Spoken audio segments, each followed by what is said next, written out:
Myself, my name's Ruth. I'm an AC in the Area 4. I'm based in Area 4, and I've been in Pathfinders for about 20 years now. But I didn't start as a child. I actually came into Adventures in Pathfinders as a young adult.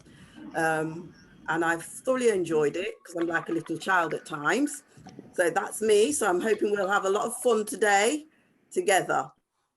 So I will be teaching the guide honor. And as you can see, I'm going to move this across. The pin, the little green award has got an arrow on it, because when we talk about guide, it's also about direction. Okay. So this is where we're going to start. We move on to our next slide and let's get going. And it doesn't want to move.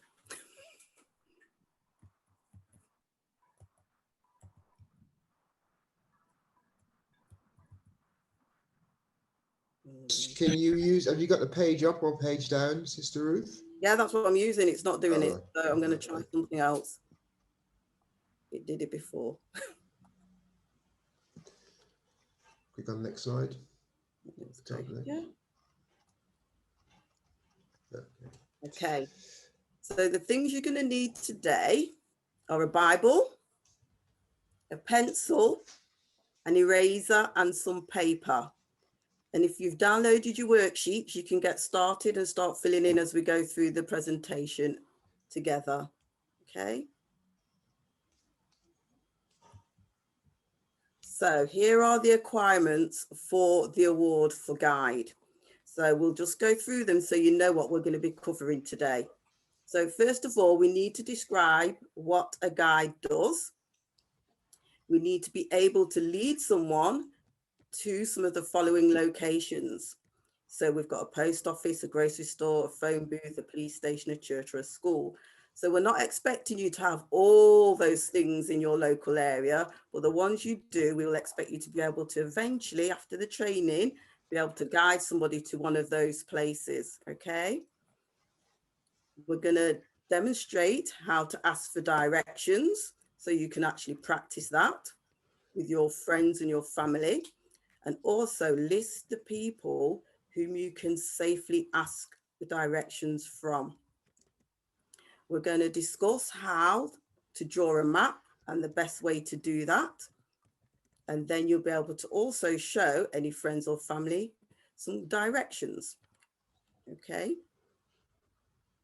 We're going to look at how to organize a trip for a group or maybe for your family, and see what things we need to actually carry that out. And then finally, we'll look at a Bible text that summarizes everything for us, okay? So what do we think a guide is? You can see some of those images on the screen. Does anybody know what a tour guide does? This is a question for everybody. All right, if you could type into your chats there and answer Ruth's question, what does a tour guide do?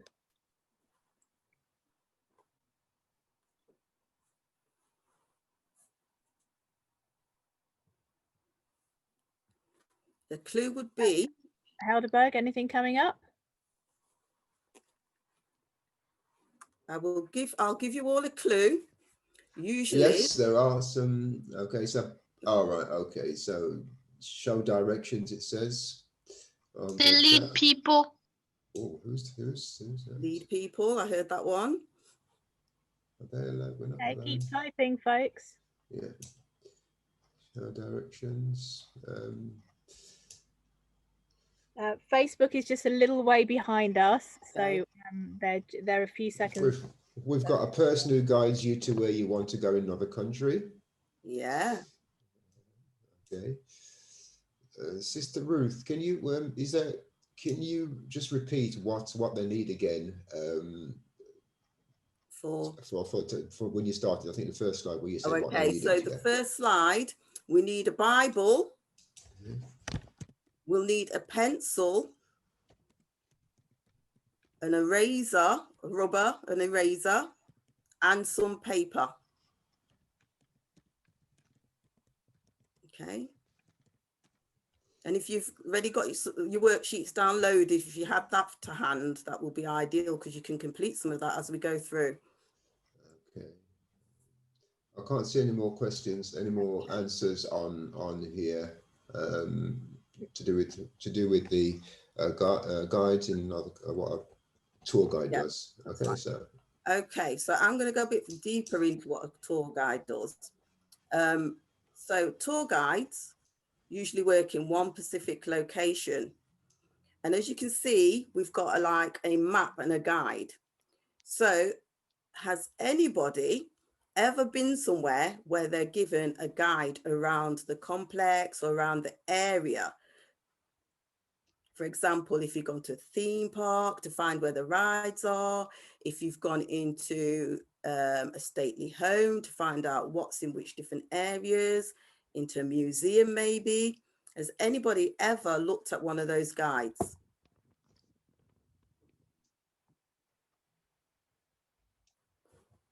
You can put stuff in the chat if you want to. Somebody says yes. Okay. What? Yes, Lots yes. of yeses. Yeah. Okay, good. Yorkshire Zoo Park. This helps. This helps. So Yorkshire, yeah. a tour guide is very similar to a guidebook that you get in your hand. So a tour guide does the job that the guidebook does for you. So that's what they do. They will show you around. They'll tell you where things are. Okay, so I'm going to move on to the next slide. So there's different types of tour guides. Okay, so here we've got a nature tour guide. We've got a bus tour guide. This is one that it looks like one of the London buses that shows you around the city of London. And then we've got a tour guide in Paris, which is taking people to the Eiffel Tower.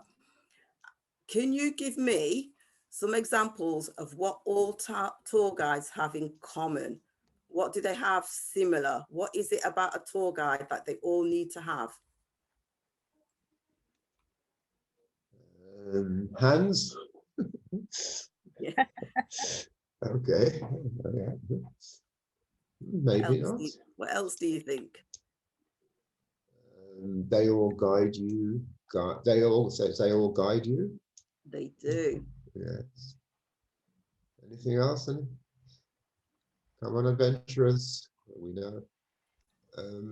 There's animals. There's animals. Okay. All right. That's anybody else? Come on, adventurers. I know adventurers will love to chat. Love to. Sometimes dogs guide you. Yeah. Yeah, that's right.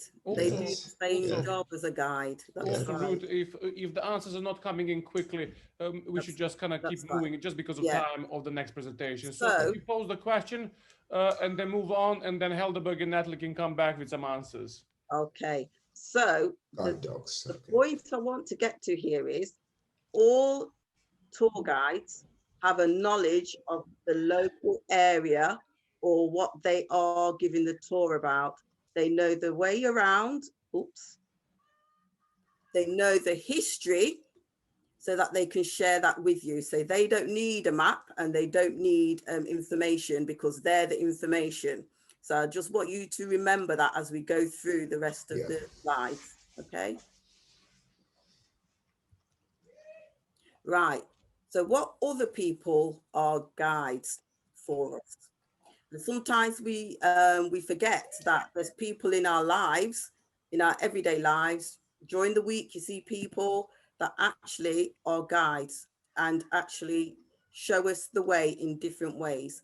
So for example, you've got a counselor. So I think most people know that at school, you'll probably have a school counselor. That school counselor is there to support you and guide you through your school life and make sure that it's a happy journey for you. So you'll have sports coaches, they will guide you and give you the skills and the information to make sure that you become better at whatever sport you've chosen to do. You've got teachers who are there to teach you and give you knowledge so that you can reach your goals in life.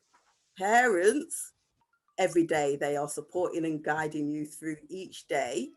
So they are also classed as a guide. They will share information with you. They are your doctor, your teacher, your spiritual guide. So your parents do everything in terms of guiding you through your life. And then you may have a carer and guardian who will do the same as a parent. Okay. So who can describe to me what a guide does? And I think some of you have already told me exactly what a guide does.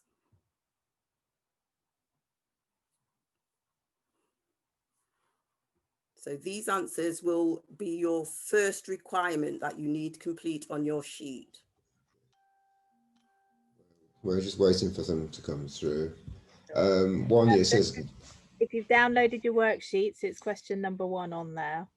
What does a guide do? Somebody on here has put, God for sure, I can explain. It's because he guides you when you are going the wrong way. Yeah, so that's a very good answer. That's a good answer. Very good answer. Yeah, So God, definitely for sure. All guides are there to show you and make sure you don't take the wrong path or go the wrong way. Okay, so they're there to show you the right way. There you go. I think the other answers that came in agreed with that, Ruth. So yeah. Okay, let's move on. So you can complete that on your sheets, and I'll move forward. So you've answered the question. So what do we need to know to guide someone? So this is for us now. What information do we need if we need to guide someone?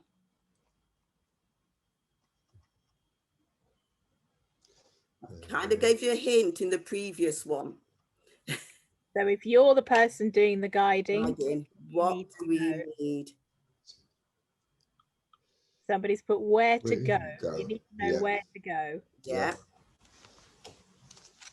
So you don't get, no, that one's for the previous one. So where to go. Oops. Okay. Direction. Say that again, sorry. Directions and background history of the area. Fantastic. That's what we need to know. You've got to have a knowledge of where you're guiding somebody to. So you need to know where you're guiding them to, and you've got to understand the area. So it could be you're guiding them through the woods. You could be guiding them around your local area, guiding them to a shop. So you need to know where everything is for you to be able to guide somebody. So you've got to have knowledge. Okay. Indeed. So here we go. So one of the main things we need to know is our left from our right, because if we don't know, we're going to send somebody the wrong way.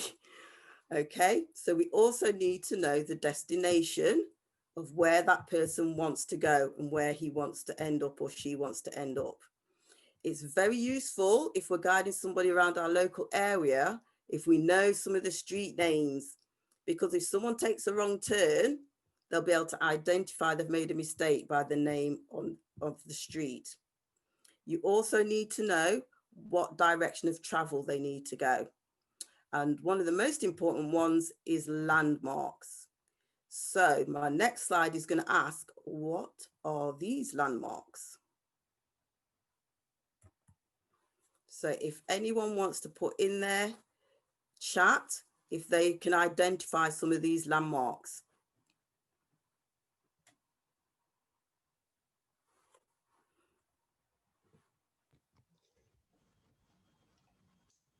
Do you want to start?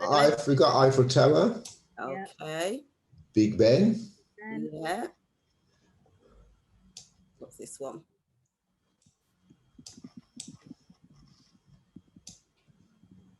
Does anybody know this one? Oh, we've got Statue of Liberty there. Yeah. We've got White House. Is that one there? And the last one. Oh, you're doing very well, adventurers. They not get, will they get the last one? I'm sure they will. Somebody will. Does anybody know this last one? No? No, I'm trying to answer. Okay, so we've got the Taj Mahal. Okay.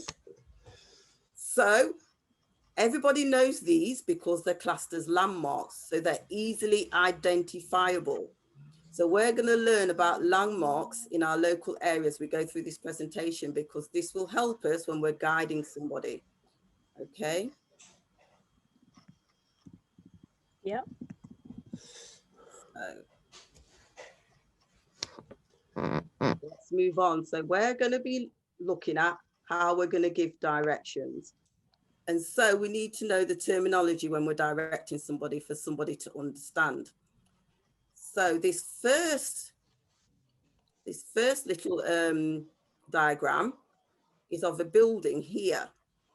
So if you were going to describe where that building is, it would be at the corner of the crossroads, because that's where these two roads meet. Okay, so it'd be at the corner of, or you could say at the corner of Apple Street and Orange Street. Okay, the next slide is along a road and the buildings in between these two buildings. So you could say, if it's the bakery, it's in between the post office and the bank. Okay, and then somebody would easily find it and locate it. With this road here, they're on opposite sides. So if this one is easily identifiable, you can say it's opposite the restaurant. Okay, and then the last diagram is where this building's on a corner and the one that we need to get to is next to it. So you would say next to, for example, the church on the corner. Okay, so that will help people to find their way when we identify landmarks. So landmarks can be small things that you see every day in your local area, but for someone who doesn't know the area, they are classed as landmarks because they can easily identify where they are and where they need to be. That's a really useful way of having it described, Ruth. Thank you very much. You're welcome. Right, so next, I've put some examples on the slide for you to understand how you would give direction. So for example, in your local area, if your dentist was right from your street all the way up the road until you reach the traffic lights and someone wanted the dentist, you'll say the dentist is on the left corner by the lights. Okay, so that would be an easy way for them to identify because there's probably only going to be one traffic lights up that road. Okay, the next one is you would go straight until you see the chip shop, which is another landmark, and then you would turn right and the basketball court is at the bottom of the road. So if any of you wanted to do a bit of sports and exercise, it'd be easily found by the landmark of the chip shop. Okay. The next one is you would turn left and walk towards the roundabout. So the ones that are in bold are what's classed as landmarks and easily identifiable. So this person will walk towards the roundabout and the bank is going to be situated between the restaurant and the library. Okay. And so the last example is take the third road on the left. So this person now has to pass two roads and take the third left. And you will see the shopping center on the right. Okay. So when we give directions, we have to give the directions slowly and clearly. Okay. It might be fun for the adventurers if they're out on a walk or something like that to practice giving directions to their parents. Yeah. So which is your requirement too. And it says to be able to lead someone to the following locations. As I said previously, you may not have all these in your local area, but you can practice sending them to those that you do have. I think most people will have a store nearby. Their school might be nearby. We don't see as many phone booths. I've put that in there because I've had a child say to me, what's a phone booth? What's a phone box? So I've put that in there because we never used to have mobile phones, and we used to have to go use a box that was located on the street corner. Okay, so that's just a bit of a history class for those who don't know that. So sorry, Sister Ruth. Yes. I just want to, sorry, I just interrupt you there. You Go talk ahead. about a phone box. I'm actually, where I'm sitting in my house, I can actually see a phone box. Wow. from where I'm sitting. So they still exist, but Yeah, they do. They're very few and far between. Sorry, I think you usually see the odd one in a city centre, don't we? Yeah. Okay. So asking for directions. So I've put some examples here of how we would ask for directions. So the first one is you're asking for the nearest shop. So you'd go to somebody and say, please, can you tell me where the nearest shop is? And they will give you those directions. The next one is, can you tell me where the post office is? And then someone will direct you. What's the best way to get to the library? And they will give you those directions. Can you please tell me how I can get to the post office? And the last one is, excuse me, where is the nearest park? Can you direct me, please? Now, when someone is giving us directions, what do we need to do? And this is a question. Remember them. Right, do you want to type that in the chat? What do we need to do if somebody's asking us for directions? Is that right? Yes. Oh, somebody's put No, be when we're asking someone, what was that? Somebody's put be polite. Polite. Yes.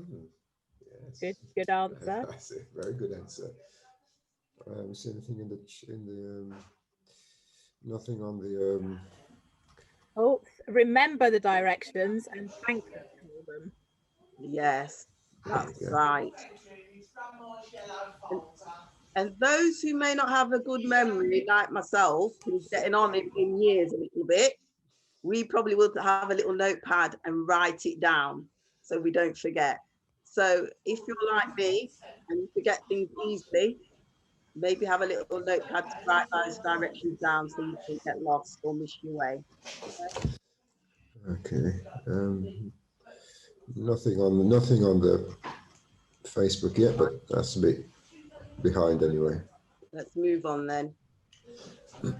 So when we are giving directions, some of the things we need to do is speak slowly so the other person can understand what we're saying and grasp where you're telling them to go. It is very useful if it's a face-to-face contact that you use your hands to point to the right direction of travel, okay? And like some of you have said, be polite, use please and thank you.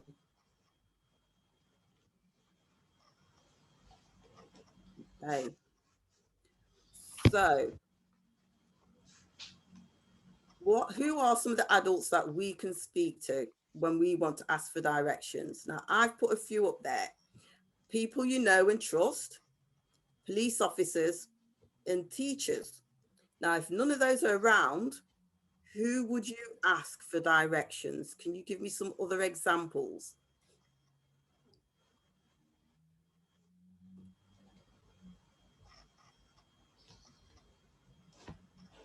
Somebody's put parents. Yeah. Okay. Firemen. Yeah. Shopkeepers. That's right. Some good answers there. They are very good answers. If there's a school nearby, somebody in school. Yeah. No, firemen. Yeah, got that one. Anything in there? So anything in there? Good answers. What about if you're in a shopping centre? There's people in uniforms that are usually walking around the shopping centre. Does anybody know what they're called? Security. Security guards. Yeah. You'll always find them in a shopping centre. So if you get lost in a shopping centre, they're the person to go to. Okay. Oh, somebody else put people who have name badges. Yes, that's right. Also, people who are very, very useful are bus drivers. So if there's a bus at a bus stop, ask the driver. He will definitely be able to tell you the direction you need to be in. Okay. Somebody had asked, what can you do if you get lost and there's no guide or map? So I guess that answers that question. You yeah. ask somebody, and somebody, you know, working in the shop, or a security guard, or somebody like that, someone you can trust. That's right. Somebody said on there as well, also centres also have information booths. Yes, they do. That you can, and people with name badges as well. People who have name badges. Yeah. So you know that they're professionals in a working environment, so you can trust to ask them. Okay. All right. Let's move on. Thank you, everyone. So now we're going to look at how you would now you can complete, based on the information you've got, your requirement 3. It may be slightly different on your worksheets. The number might be different, but it's there. How do you ask for directions? So we've just covered that, so you should be able to answer those questions. But if you have any questions about any of the presentation, you can ask those at the end. Okay, so make a note if you got some questions that we failed to answer. Okay. Right, so another way of giving directions is by drawing a map. So one of the important things that you have on a map is a key. So whoever's looking at that map knows what the icons represent. So these were some of the keys that I've put together for me. So I've listed what they are on the first row, but I'd like for you to guess what they could possibly, the others could possibly be. So we've got an envelope for the post office. We've got the crossing the circle for a pharmacy.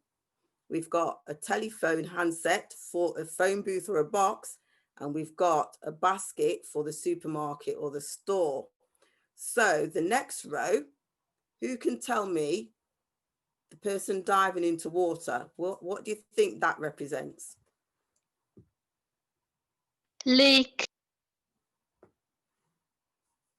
What was that? Person diving into water. Put it in the chat for us, please. And then we've got, after that, we've got what looks like a basketball hoop. Swimming pool, river. Yeah, that's right. Or a pool. That's right. Or lake. That's right. Okay, yeah. And we've got a basketball hoop. So what would that represent? It's, yeah, they're coming through very... Come on, adventurers. Basketball for the ball. Basketball court. Yeah, and then the football. I think we all know what that's going to represent. Football pitch, football ground. Pitch, no hesitation. Yeah. And then the last one. Can anyone identify what that person's doing? Where would that be? Where would that last one be? Bodybuilding, yes. Bodybuilding. Oh, gym. Yeah, we've got a gym. Yeah, a gym. Yes. Or a fitness center. Yeah, okay. So the next row is a cross. Why don't you tell us what they that could be a church. The next one is a petrol pump. So that could represent a petrol station. We've got a fire hose. So that would represent the fire station. The next one is a tree. So that could be a park or a forest. Yep. The next one is an ambulance. So that would be a hospital. Next one's a bed. That could be a hotel or a bed sit. And the next one is a pencil, which is a bit obscure, but when you go, school. That's right. Yeah. It's a school. So you can actually draw your own icons. And as long as you put a key and say what it is, it's easily identifiable, okay, on a map. So the next slide is you need to draw a map. So using some of your made up icons for your key. So you can draw a map of your local area, or you can give your directions to someone in your house. What I would advise here is you make sure you write those directions down on your answer sheet if you're going to, if you are going to give verbal directions, okay? Otherwise, the map will represent your local area, okay? So let's move on. Wait, do you mean directions to our house, like not on a map? Yeah, that's right. So you'd write those directions down. So for example, you could give directions from your school to your house or from your house to your school. But I would advise put made up street names on your map so that nobody can identify exactly where you live. You don't want people turning up at your house, okay? So you can put made up names on your streets, but you will know exactly what those streets are, okay? But if you're giving directions to someone in your family, obviously you can give them the street names, yeah? So what's next? If you are planning an away day, what things do you have to take into consideration when you're planning to go away somewhere? So you could be going to visit a museum, a theme park, a stately home, a farm, anywhere that you're going, and you're planning this trip for a group of people. So I've put some images on there to give you some clues of some of the things you may need to think about. So can anyone tell me what things you would need to plan for when going on a group trip? Food. Yes, because you don't want to go for a whole day and then be totally hungry. So you would plan to bring some food with you. And one thing that is very important when you're going on a long outing is making sure you have water. We Yep, don't want anyone getting dehydrated. Yep, Estelle put that in there. Those drinks, Transport. Transport, that's right. Car. That's right. So if Somebody's put there. Sorry.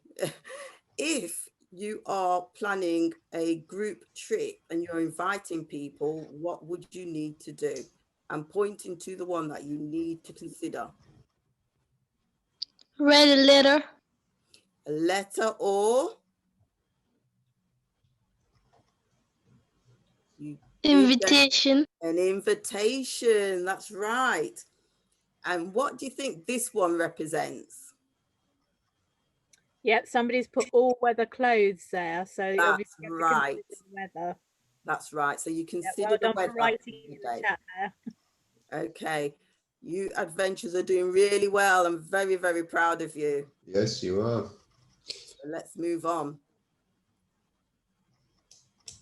So what you have to do for your next requirement is, as a group, organize a trip to one of those mentioned below or somewhere else that you can think of that's local. It could be anywhere where you can take your family with you or a small group of friends with you. Now, you don't necessarily have to make this trip. We just want to see the plans that you've put in place for that trip. So I want you to state where you're going to be going, what things you need to consider for where you're going, how many people it's for, probably. So you know how much you're catering for, what transport you'll need, all those sort of things. So I would like you to put a plan together for whatever trip you decide to choose to go on. Okay. And that's one of the requirements based on one of the requirements. Yeah. So let's move on. Now we've talked about different guides. And one that I think we really need to focus on is spiritual guides.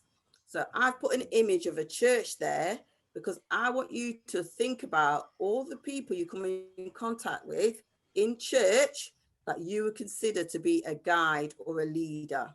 So I would like you to respond to that question and let us know who you can think of in church that you think could be a leader or a guide who will support you and guide you through your spiritual journey. Yep, someone's straight in there with pastor or elder. Mm-hmm. Anybody else?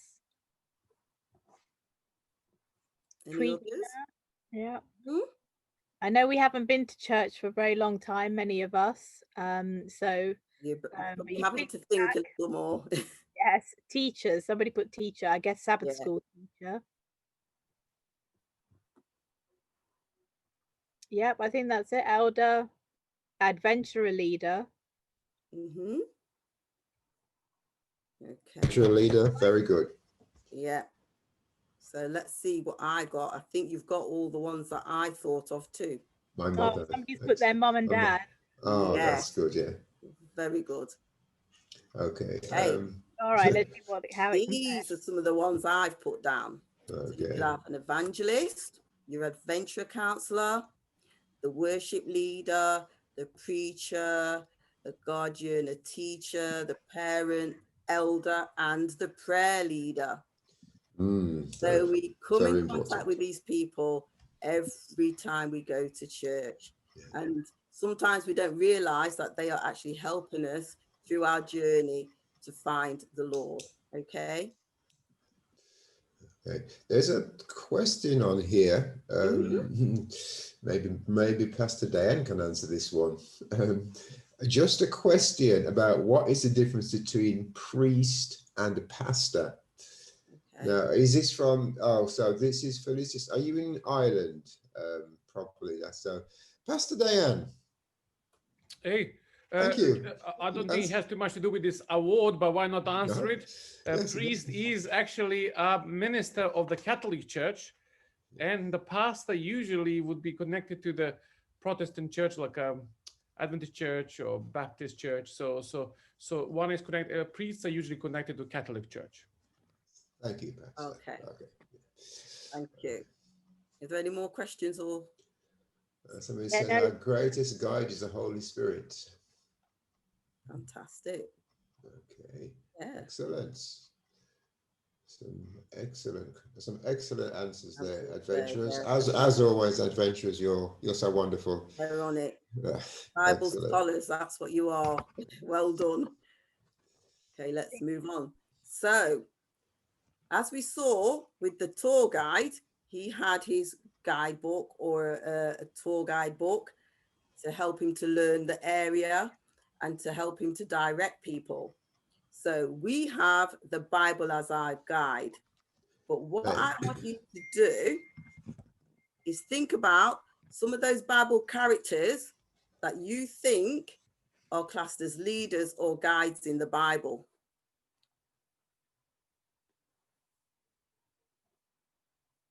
All right, so was that a question there, Ruth? That's a question, sorry, yeah, that's a question. You'd like them to name some of the people in the Bible who were guides. All right, somebody's put Jesus. Okay.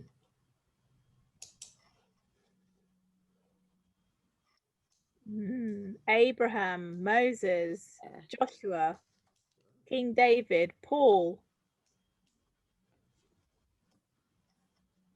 Does that match up with what you've got there, Ruth? Yeah, James, some of them, well, I only got a few pictures on my screen, so I'll show you what I managed to fit on my screen. Okay. So I've got Ruth, because people tend to forget the women in the Bible.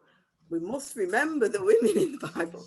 So we've got Ruth, we've got Noah, we've got Esther, we've got Joseph, my H has dropped off there, and we've got Daniel. Okay. Yeah, and you can see Moses and David down below in the writing. Okay.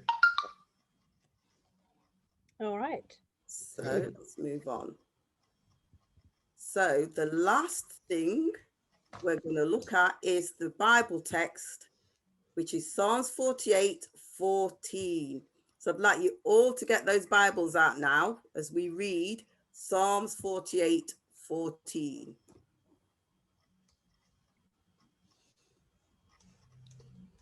Okay. If I put it to hand. Put it on here. All right, Ruth, you wanna 48. read it for us there? Hold on, I'm just 48. getting. Oh, 48, 14. oh yeah, I've got it. Are you ready? Yeah, we're ready to go. Yeah. So I'm reading from the King James Version, and it says, "For this God is our God forever and ever. He will be our guide even unto death." So what do you think that means?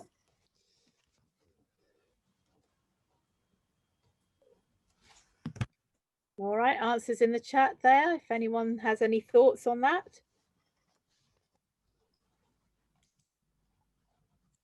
Oh, it's a bit quiet. Oh, Esther's put, he will be there. God will be there. Okay. Yeah. Yeah, that's when we need him. He'll be there when we need him. That's right. So God has made promises to us that he will never leave us. He will never forsake us. So this text is reassuring us and reminding us that he will always be there. And it repeats itself there. It says forever and ever, Right. just to reinforce that he has no intentions of letting go of us. Okay. Yes. So you can rely on him eternally. So he will be our guide until death, but that death is temporary.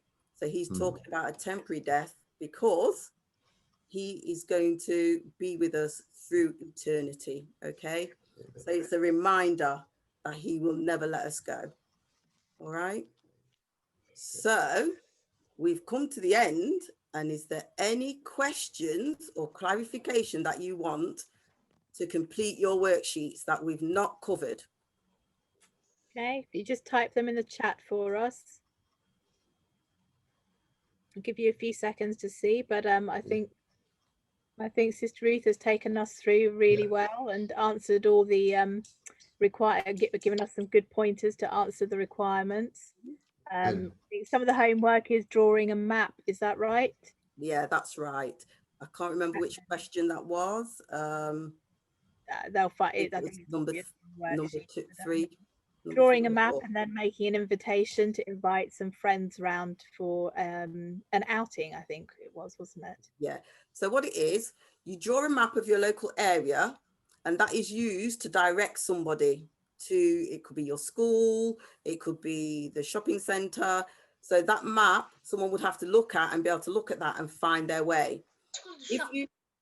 If you decide to give directions, it's a verbal direction, and that person then has to identify where you're sending them to. Okay, so they need to be able to find their way from your directions. The other question about arranging for a group of your friends to do an outing, all I want you to do is write down the things you will need to do to organize that trip. Okay. You don't necessarily have to go on the trip because we're in a period of uncertainty at the moment. But what we need to see is that you know what processes you need to do to organize that trip and what things you need to take into account. Okay. Lovely.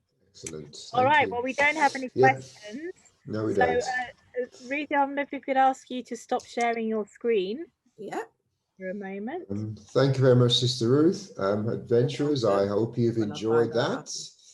And we shall be, let's just. So we'll let people unmute, and then you can give a round of applause just to say thank you. You can unmute yourselves and a round of applause for Sister Ruth to say thank you so much for that award. Thank you. Thank you. Thank you. Thank you.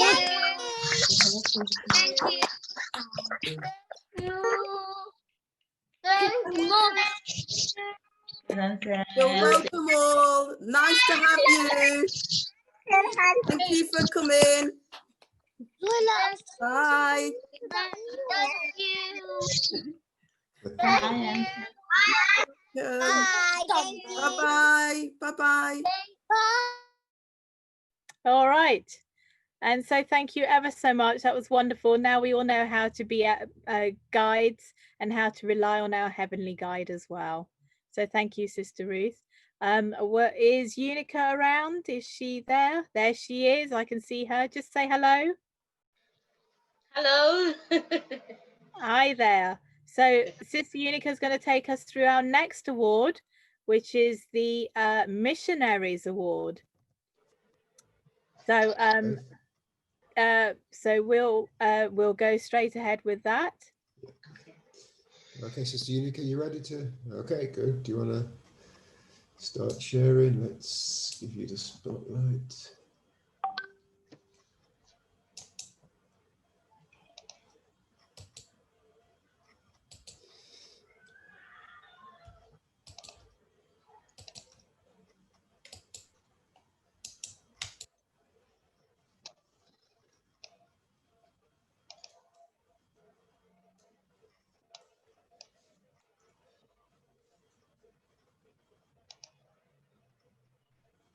Just press F5, sister.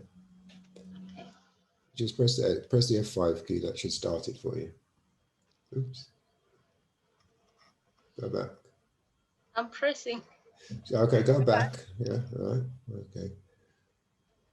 All right, then if you just go to slideshow and start. Okay. Yeah. We're there now. Thank you. Okay, you're Thank welcome. you. Good afternoon, adventurers. My name is Unica. I'm from Coventry Central.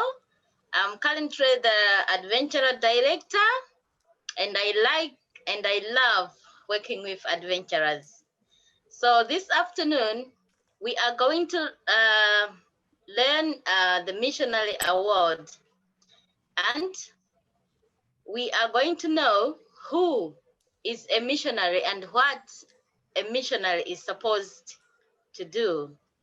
And in the end, we are going to see if we can make a decision to be a missionary for Jesus, because we are all called to be a missionary.